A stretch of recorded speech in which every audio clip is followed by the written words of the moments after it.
मैं बुद्ध की मजबूरी सोच के परेशान होता हूँ कई बार, और फिर मैं सोचता हूँ कि काश ये शोधरा जैसा व्यक्तित्व तो सबका होता। बुद्ध की रियल कहानी क्या है शायद किसी को नहीं पता। मैं जिस कहानी की बात कर रहा हूँ, मैथिली शरण गुप्त नाम के एक बड़े प्रसिद्ध कवि ने यशोधरा नाम की पुस्तक में वो कहानी लिखी है, भूमिका में जिक्र किया। बुद्ध बचपन से ही थोड़े से वैरागी किस्म के व्यक्ति थे। उनकी कुंडली देख के एक ज्योतिषी ने बताया भी था। माता पिता बहुत परेशान थे, शुद्धोदन उनके पिता का नाम था। माता पिता ने बहुत कोशिश की कि इस बच्चे का मन विरक्त न हो। अच्छा महल बनवाया, सारी सुविधाएं दी।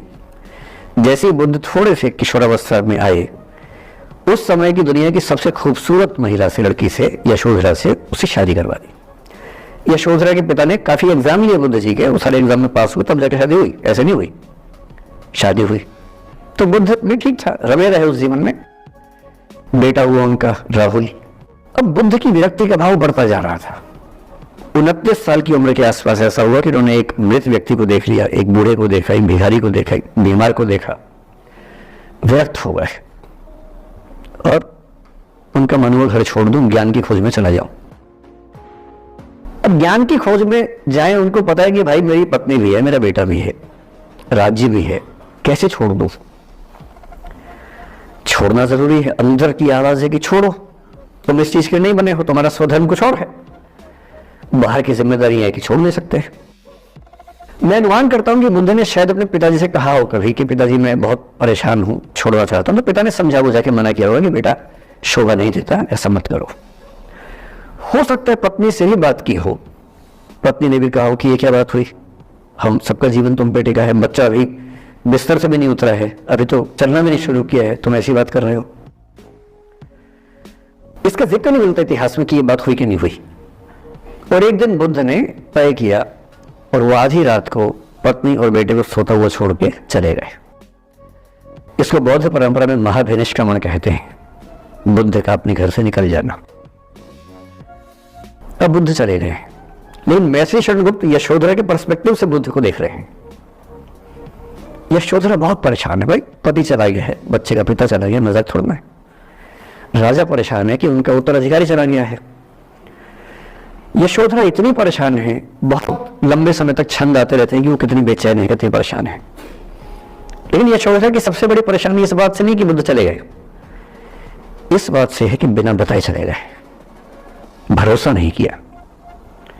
और वो अपनी सहेली से कहती है, सिद्धि हेतु स्वामी गए, यह गौरव की बात। मुझे गर्व है कि मेरा पति इतने महान काम के लिए गया है। सिद्धि हेतु स्वामी गए, यह गौरव की बात, पर चोरी चोरी गए, यही बड़ा व्याघात। सखी सखी वो मुझसे कहकर जाते, कह तो क्या वो मुझको अपनी पथ बाधा ही पाते, क्या मैं रास्ता रोकती उनका? उसके मन में ये मलाल है कि बिना बताए चले गए। वो इस भाव को लेट गो नहीं कर पा रही है, परेशान है। फिर बुद्ध को ज्ञान मिला 6 साल की तपस्या के बाद, बोधगया में बोधि वृक्ष के नीचे ज्ञान मिला। बात फैल गई। जो 5 शिष्य बुद्ध को छोड़ के भाग गए थे उनके बुरे वक्त में, उन्हीं 5 को बुद्ध ने सबसे पहले ज्ञान दिया सारनाथ में, जिसको धर्म चक्रावर्तन कहते हैं। बुद्ध की ख्याति बढ़ने लगी। शुद्धोदन ने बुद्ध के पास, अपने बेटे के पास कई लोगों को भेजा ये कहने के लिए कि भाई यहां भी तो आओ, हमसे भी तो मिलो। बुद्ध का ऐसा प्रताप था कि जो उनके पास जाता वो बुद्धं शरणं गच्छामि हो जाता, वापस ही नहीं आता। तो फिर शुद्धोदन ने बुद्ध के बचपन के एक दोस्त को ये कह के भेजा, भैया मैं जानता हूं तुम वापस नहीं आओगे, पर प्रभावित होने से पहले बोल देना कि पापा याद कर रहे थे। तो वो गया, उससे वायदा निभाया, हो तो गया, बुद्ध के संग में दीक्षित हो गया, पर वायदा निभा दिया। तो बुद्ध ने कहा जरूर जाऊंगा, पिताजी की आज्ञा तो जाऊंगा। बुद्ध पहुंचे अपने कपिलवस्तु, जो अपना इलाका था वहां पहुंचे। पूरे कपिलवस्तु में, नेपाल सिद्धार्थ नगर से नेपाल जाएंगे तो नेपाल बॉर्डर पे कपिलवस्तु है, देखने गया था वो जगह जहां बुद्ध पैदा हुए थे। बड़ा सुंदर स्थान है, आप भी जाके देखिएगा भी। तो बुद्ध पहुंचे रात को, एक धर्मशाला में रुके। अब वहां हल्ला मच गया कि राजा का बेटा धर्मशाला में। बुद्ध ने कहा भाई मैं देखो राजा का बेटा बन के नहीं आया हूं, मैं बुद्ध बन के आया हूं। सुबह उठ के भिक्षा मांगने लग गए उस इलाके में, अपने ही पिता के राज्य में। पिता ने सिर पीट लिया कि भाई क्या कर रहे हैं।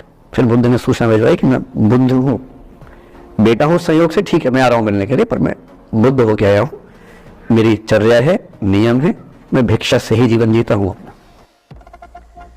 ठीक है, पिताजी ने कहा कोई बात नहीं। फिर बुद्ध गए पिता से मिलने, पिता से मिले, सबसे मिले, भारी सभा में, लेकिन यशोधरा नहीं मिलने के लिए, लेट गो नहीं कर पा रहे थे। उसके मन में दर्द था, छुप के क्यों गया, बता के जाता। बुद्ध ने पूछा पिता से कि यशोधरा कहाँ है, तो बोले कि वो कह रही है कि अगर बुद्ध मिलना चाहेंगे तो खुद ही मिलने आएंगे मुझसे, मैं क्यों जाऊंगी भाई, आत्मसम्मान भी तो कोई चीज है, मैं क्यों मिलने जाऊंगी। तो बुद्ध मिलने गए। सोचिए कमरे में यशोधरा बैठी है, राहुल साथ में। अब राहुल थोड़ा सा बड़ा हो गया है, 6-7 साल का है। बुद्ध गए हैं।